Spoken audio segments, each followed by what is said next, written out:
Bonjour tout le monde, je suis contente de vous retrouver pour une nouvelle vidéo. Alors aujourd'hui, une nouvelle peinture abstraite avec un fond fait avec de l'alcool, donc un peu aléatoire. Ensuite, je me servirai de ce fond pour faire une peinture à partir de ça. Voilà. J'espère que ça vous plaira. Alors, je vais commencer par faire le fond. Donc, je vais faire un fond plutôt clair, voilà, avec des parties sombres, mais quand même dans l'ensemble plutôt clair. Et puis, j'utilise de la peinture non diluée pour que ce soit bien couvrant. Et je l'étale avec un spalter, tout ça.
Alors là, mon fond est bien sec.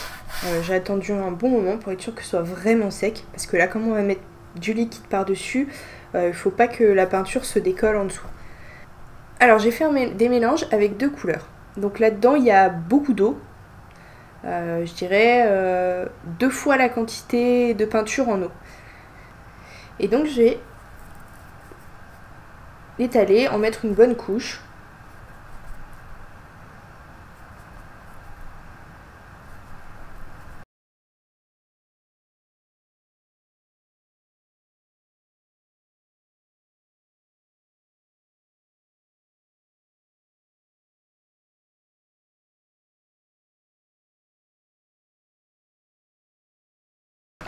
Ensuite, je vais mettre un petit coup de spray d'eau. C'est juste pour égaliser un petit peu. Parce que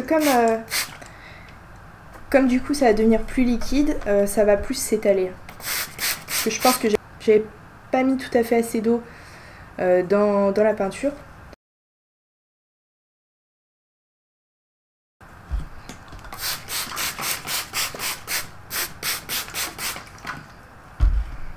Et maintenant, je vais mettre de l'alcool. Je vais l'asperger avec mes doigts, avec un pinceau, peu importe. Et donc je vais en mettre un petit peu partout. Et alors, comme l'eau et l'alcool ne se mélangent pas, et ben l'alcool écarte l'eau en quelque sorte. Et donc ça fait des jolies petites textures sympas.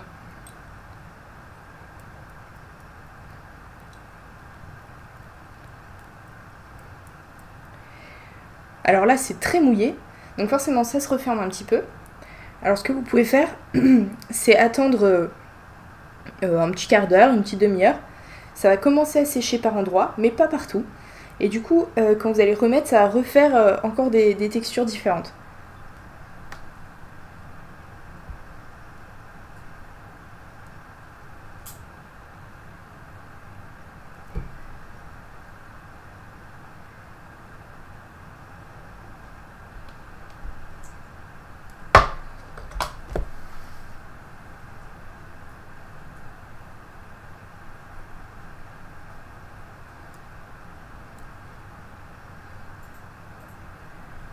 Alors là, comme j'ai pulvérisé de l'eau partout, ça fait des petits trucs sympas comme ici par exemple. Ça devient de plus en plus transparent, comme ça se mélange avec l'eau qu'il y avait sur la toile. Donc là, je bouge la toile pour rendre les bords plus aléatoires, pour que ça fasse moins la trace de pinceau.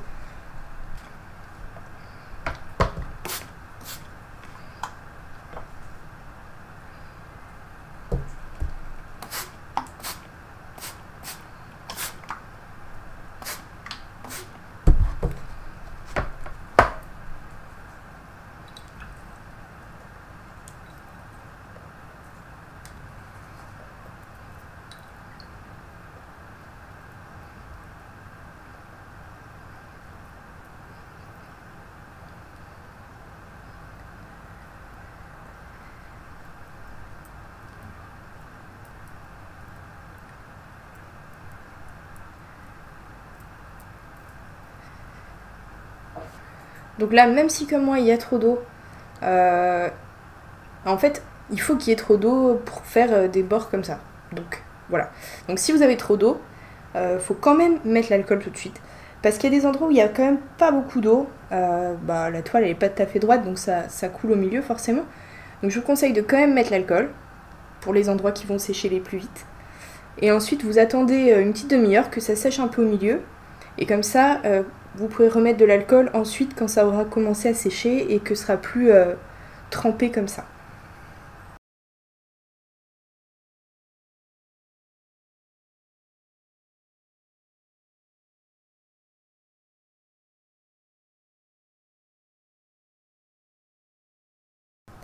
Donc là, ça a commencé à sécher.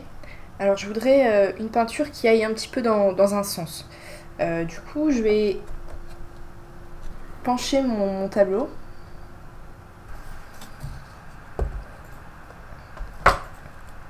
Alors comme c'est presque sec, ça coule très lentement.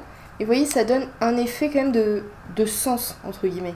On a l'impression que ça donne une profondeur, par exemple ici, comme c'est plus sombre dans le creux. Je vais quand même rajouter un petit peu d'alcool parce qu'au milieu, c'est pas assez troué.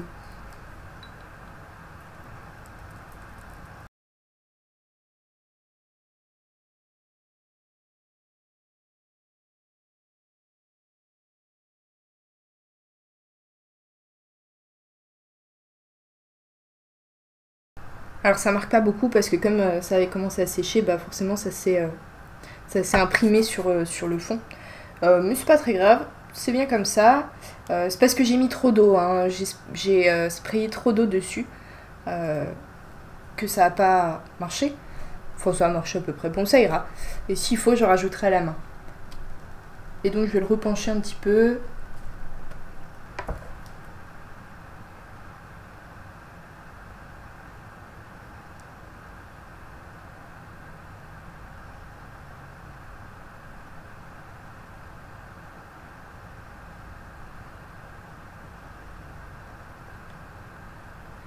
Alors là mon fond est sec. Du coup maintenant je vais pouvoir travailler à partir de ça. Donc je vais accentuer les creux et le relief en ajoutant de la peinture plus claire et puis estomper un petit peu les bords, voilà, en ajoutant du plus foncé. De toute façon je verrai au fur et à mesure comment je ferai ça. Je vais utiliser mes pinceaux tout neufs. Alors ça fait un moment que je devais en prendre des comme ça. Ce sont des pinceaux de la marque Golden Maple. Voilà, je voulais surtout avoir des pinceaux de forme filbert comme ça parce que ils sont arrondis, donc ça va être pratique pour faire les creux comme ça. Et puis surtout les traces de pinceau seront rondes, donc ce sera plus joli qu'avec des pinceaux carrés comme j'utilise d'habitude. Alors du coup, j'ai de la peinture non diluée sur mon premier pinceau et un peu de médium sur le deuxième. Donc je vais d'abord déposer la peinture et ensuite je l'étale avec le deuxième.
Alors maintenant je vais ajouter un petit peu de couleur, donc j'ai attendu que tout ça soit bien sec.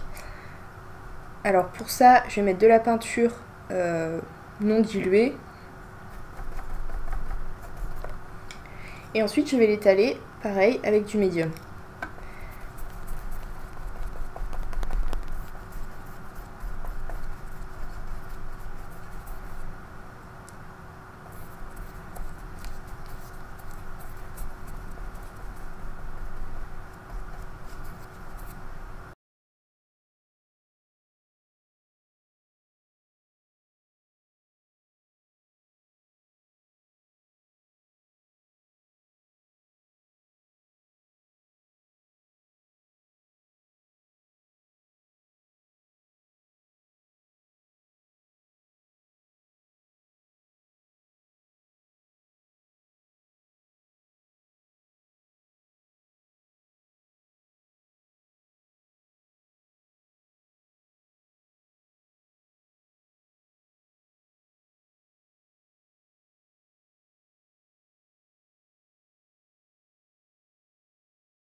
Alors voilà ce que ça donne. C'est pas forcément évident à faire au début, mais une fois qu'on a pris le coup de main, ça va mieux. Et puis bah, évidemment pour faire ça il faut des couleurs qui vont ensemble, enfin en tout cas qui peuvent se superposer, c'est ça que je veux dire, parce que sinon bah, vous serez obligé de séparer les couleurs entre elles pour pas que ça fasse de mauvais mélanges. Le fond est facile à faire par contre, donc à partir de ce fond là, si vous le faites un peu plus clair, vous pouvez faire n'importe quoi dessus et ça ira. Vous n'êtes pas obligé de faire quelque chose comme ça, travailler à partir du fond comme ça. Voilà, c'est tout pour aujourd'hui. N'hésitez pas à poser toutes vos questions. N'oubliez pas de vous abonner, de partager et de mettre un petit pouce bleu si ça vous a plu, ça m'aide beaucoup. N'oubliez pas non plus de passer faire un tour sur ma page Facebook. Et on se voit bientôt pour une nouvelle vidéo.